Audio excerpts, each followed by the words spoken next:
integrity report on all matters that they've been dealing with. It's going to be part of the organizational report. UMongameli we-ANC uMnumzana Cyril Ramaphosa uthi akwezibhene kwindlela oqubisana ngayo nenyewe yefama yakhe iphalaphala umbutho we-ANC.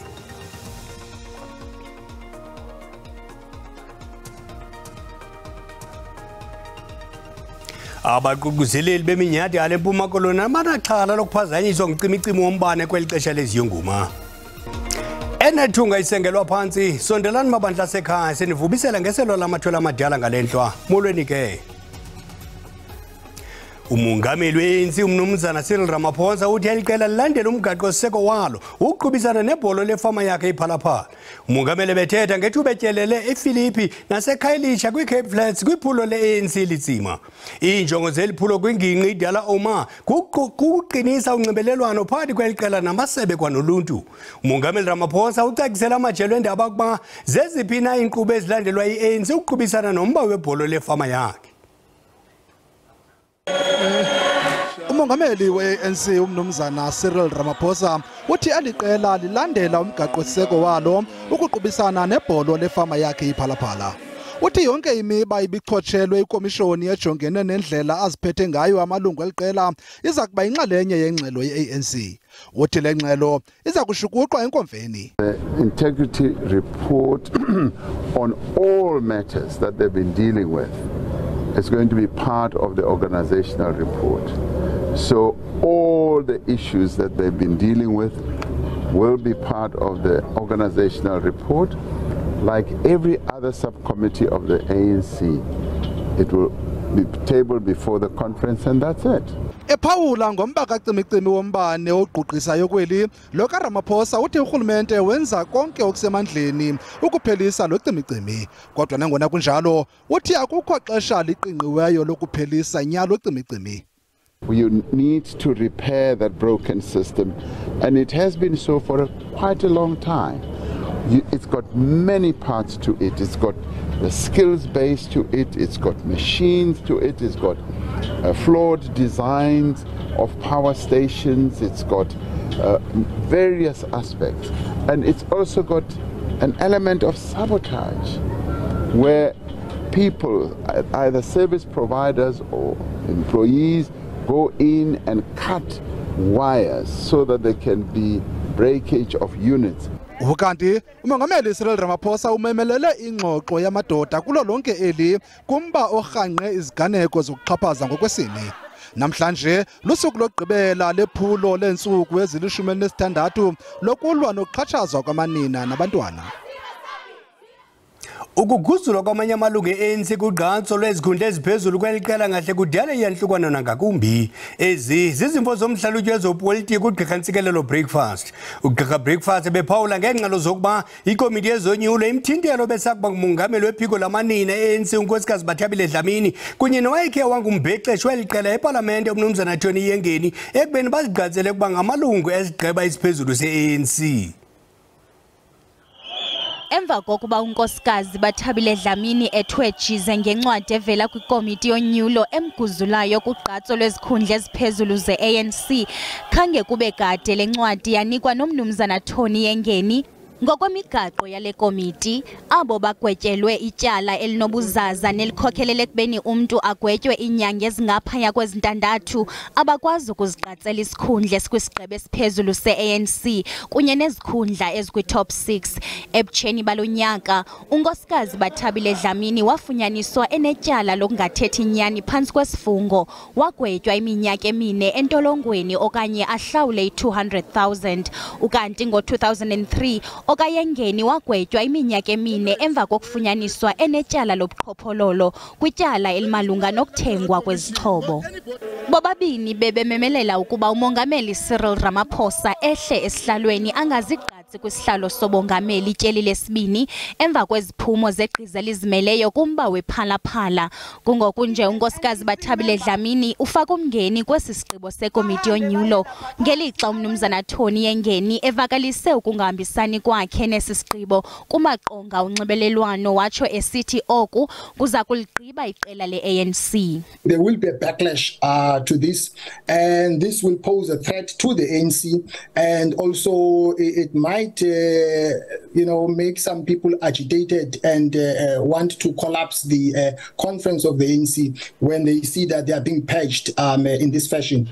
Kulindeleke ukuba kule veki izayo lekomiti yonyulo ipapashe uluhlu lwabantu abaguzulweyo abangenakuziqatsa kwizikhundla eziphezulu ze-ANC kwinkomfa yonyulo. We will then publish a full list once we are done with the vetting process. So we'll appeal for a bit of patience on our behalf and other ANC members so that we finalize the vetting, then publish a full list.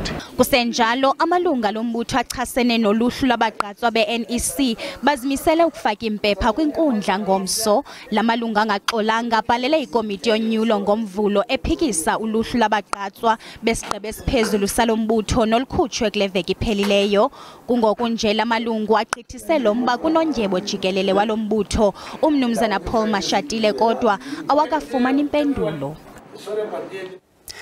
Iziko eliphehla umbane i-Eskom libhengeze isigaba sesihlanu sikacimicimi ngale njikalanga. Zinyamalele nazo ngoku izithembiso zesigaba sesibini sikacimicimi ngomso. Amashishini asakhasayo atsala nzima ukuqhubela phambili ngenxa yalo cimidanya.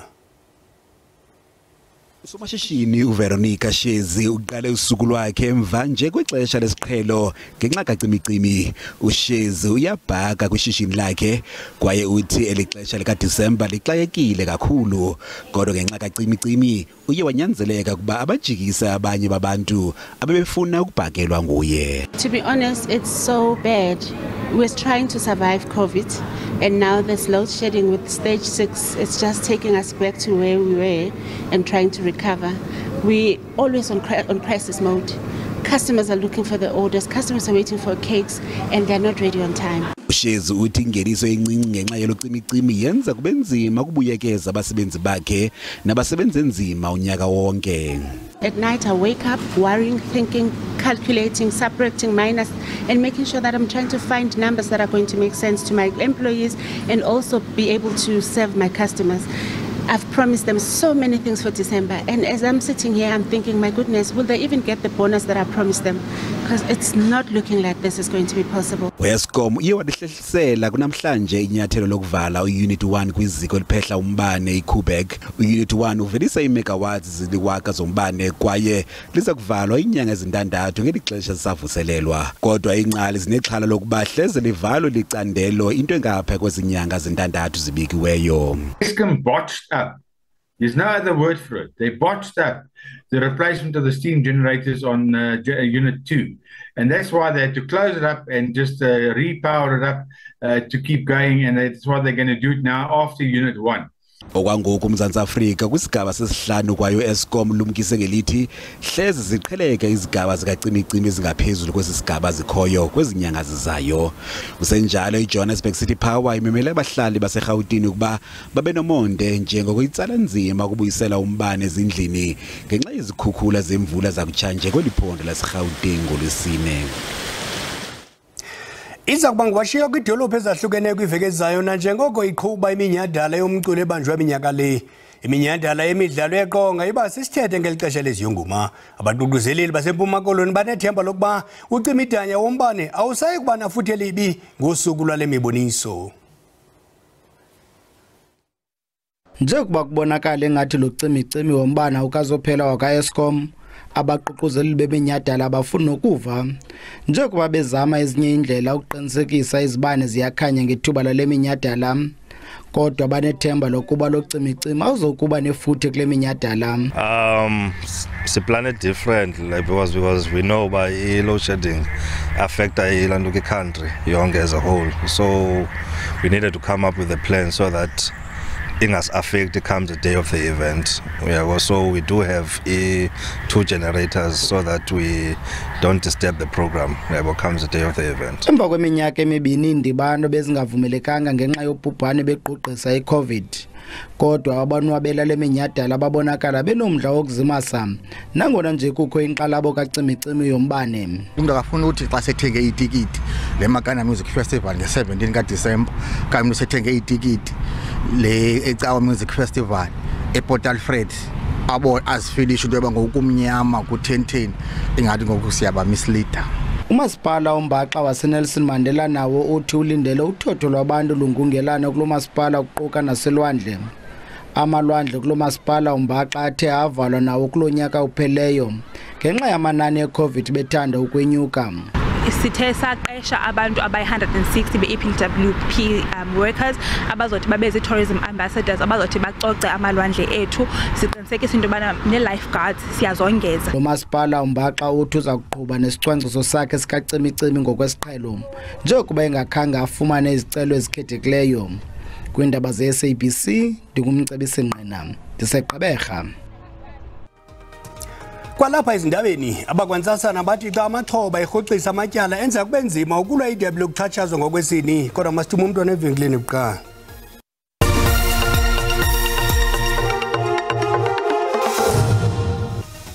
Sinamkela kwakhona kwezindaba ziza ngqo kwikomkhulu le-SABC yakuland park eRhawutini. Uyakwazi ukufumana ezindaba ukuphela kwazo kwikhasi le-YouTube ngokuba uthi SABC Iindaba zesiXhosa. Make siphinde silume kwinqaku lethu eliphala phambili ngale ntlwa. Umongameli we-ANC umnumzana Cyril Ramaphosa uthi eliqela lilandela umgaqo-siseko walo ukuqubisana nebholo lefama yakhe iphalaphala. Umongameli bethetha ngethuba etyelele eFilipi naseKhayelitsha kwi-Cape Flats kwiphulo le-ANC litsima. Iinjongo zeliphulo kwingingqi idala oma kukuqinisa unxibelelwano phakathi kweliqela namasebe kwanoluntu. Umongameli Ramaphosa ucekisela amajelo endaba ukuba zeziphina iinkqubo ezilandelwa yi-ANC ukuqubisana nomba webholo lefama yakhe. Ngelixa kuqatshelwa iphulo lentsuku ezili-16 lokulwa ubundlobongela obusekelwe kwisini, Uthatoyaone gaobepe uthethe phandle malunga nokuphathwa gadalala kwamadoda. Uthatoyaone owaxhatshazwa ngokwesonto eseziseleni usebenzise amava akhe ukunika ithemba kwamanye amadoda afela ngaphakathi. Lo mfo wadlwengulwa amatyeli ngamanye amadoda amabini awayevalelwe nawo emva kokubanjelwa ukuqhube phantsi kwempembelelo zotywala ngo-2010. By the time ha go tla go timiwa di-light be ba mfa vaseline ba nthabarno re ke sedilo 01 then ne ba robala ba le 2 mo thoko then ka simula ke sedila 01 o mong le ne after ba nthare ke mo sedile after be ba nthabarno ke ikhutsenyana then after ke ikhutsa o wane a batla a tshimula a itshasa vaseline a bantshasa vaseline then ke a startang ka pola burugwe exhatshazwa kwizisele zamapolisa ngaphandle koncedo. Ba modisile ne ba ka khona go nthusa but ne ba sa khona go nthusa aba khona at all because ne ba tshaba le bone. Kwenzeke impela veki yonke.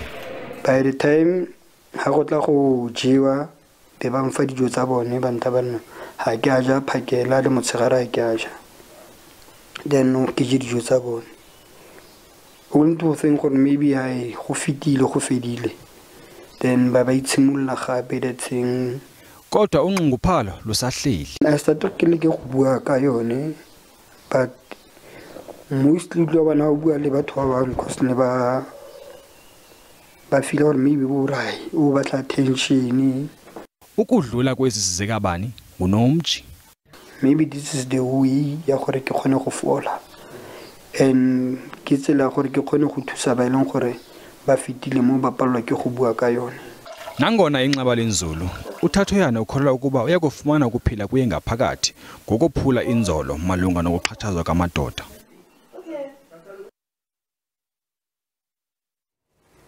Kusenjalo amapolisa aseFreystata ahlabe ikhwelo kwabo bangamaxhoba okuxhatshazwa ngokwesini ukuba bangawarhoxisa amatyala ngakubenzi bobubi xa sele bewavulile. Abakwantsasana bathi xa amaxhoba erhoxisa la matyala enza kube nzima ukulwa idebe lokuxhatshazwa ngokwesini. Unthabiseni Nhlakwane oneminyaka e42 budala unyamezele ukuxhatshazwa ngumyeni wakhe isithuba seminyaka eli10. Bebehlala kwindlu enye kwaye bengekho lula kuye ukuba ayokuvula ityala kwabazomthetho amangalele umyeni wakhe. Ndinyamezele ubuhlungu ixesha elide. Omnye umntu ebengasoza kwazi ukunyamezela imeko ebendikuyo. Ndagqiba kwelokuba ndiyokuvula ityala lokuxhatshazwa emapoliseni kwaye eso sesona sigqibo sisiswe endandikhe ndasithatha. Umbutho ongenzi ingeniso unika intuthuzelo kumaxhoba udushe olusekelezelwe kwisini kwaye lo mbutho uthi amaxhoba avula amatyala aphinde awarhoxise kamva makangagxekwa. People who withdraw cases, like your victims that withdraw cases, there's many reasons why they do that. There's a science when it comes to victims, and it's some of the trainings that we have, how to counsel survivors of GBV or DV. And it's not, we should not judge them or be too quick to judge. Ukanti abakwentsasana bathi bona xa sele ixhoba livule ityala lokuxhatshazwa zekamva lifune ukulicima bona baye balithumele ezinkundleni. We as the police, we don't take any withdrawal statement. Then if someone wants to drop the case, we refer that particular person to court. Nanjengoko eli liqoshelisa iphulo lensuku ezili-16 ezichasene nokuxhatshazwa kwabasetyhini nabantwana, amatshantliziyo athi eli phulo kufuneka liqhutywe unyaka wonke. Uganda ababukeli bavakalise izimvo zabo ngomba wokucinywa kwamatyala ngabo baxhatshazwayo kwiqonga lethu le-WhatsApp. Umuntu ovula icala aphinda ayolicisha fune azi ukuthi unikeza igunya or amandla umhlukumeza ukuthi aqhubeka amhlumeze ngaphezulu kwalokho kade amhlukumeza kona ngoba angeke azayeke. Hayi mzazazi kaloku urhulumente makathathe uxanduva lokwixhoba xa lirhoxisa ityala. Athi ke nako urhulumente mna ke ndiyakugweba mfo kuba wenze le nto kulo mntu. Yena ndiyavuma uyakuxolela kodwa mna ndiyakugweba. Mnintsi kakhulu lo mkhuba endandiwuthandi tu. Abantu bakuthi umuntu ongisisa vela ayovula ityala lobuhlukunyezwa athi sawugqiba bathetha ecaleni.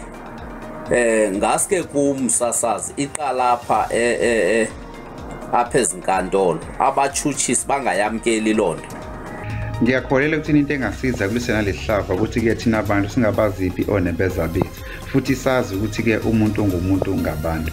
Lento yokuthi ke umthetho odlala indima yawo asiyeke ngoba isiphelele lesikhathi. Inkinga sikuthina abantu ngongezi kahle kwabanye abantu. Ndifuna ukuthi kumanina makakhuselane kaloku. Makayazi into ba xa urhoxisa ityala ongomnye ophinde wadlwengulwa ngulo mntu urhoxisa kuyityala. Uzoyazi into bangaba uyawina. Owayesakuba inhloko yeziko lenkcukacha-manani ugqirha Bhatile Hudla uthi i-ANC kufuneka ihloniphe umnqweno kaNkosi Albert Luthuli ukuze iqabele kwelinye ikhulu leminyaka. Ugqirha Hudla uthethe oku kwintetho ye-16 yenkosi Albert Luthuli kwiYunivesithi yaKwaZulu-Natal eThekwini. Uthi inkomfa ezayo lithuba lokuba i-ANC isigocagoce. Isiqubulo sakulonyaka besithi Modeling the Path to a Better Life for All, a roadmap to peace and stability for a new generation in South Africa. Inkosi uAlbert Luthuli wayengumengameli we-ANC kusukela ngo-1952 waze washona ngo-1967. Wakomeliswa nge-Nobel Peace Prize ngeqhaza lakhe lokulwa nobandlululo ngale kodlame. Enkulumeni yakhe uDr. Bhatile Hudla uchaze uLuthuli njengomuntu wayethanda ukubona intuthuko kubantu. Uthi abaholi bamanje be-ANC sebeshenxile kulokhu. Polokwane became a defining moment that swung the country away from a trajectory of roadmap towards peace and stability for a new generation in South Africa. The Zondo Commission is here to make this point, and the currently under scrutiny and much debated S89 parliamentary report confirmed this assertion. uLehotla uthi i-ANC kumele isebenzise le ngqungquthela ezayo ukuzinuka amakhwapha. Again, the 52nd National Conference will have to ask itself, I quote, a very direct question and answer this question honestly and frankly. Does the ANC have the will and capacity to lead our country and people over the next 5 years in a manner that will enable the nation to celebrate our centenary in 2012 together, paying heartfelt tribute to our movement for what it has and would have done to sacrifice everything for our liberation? uLehotla uthi i-ANC kumele isebenzise le ngqungquthela ezayo ukuzinuka amakhwapha.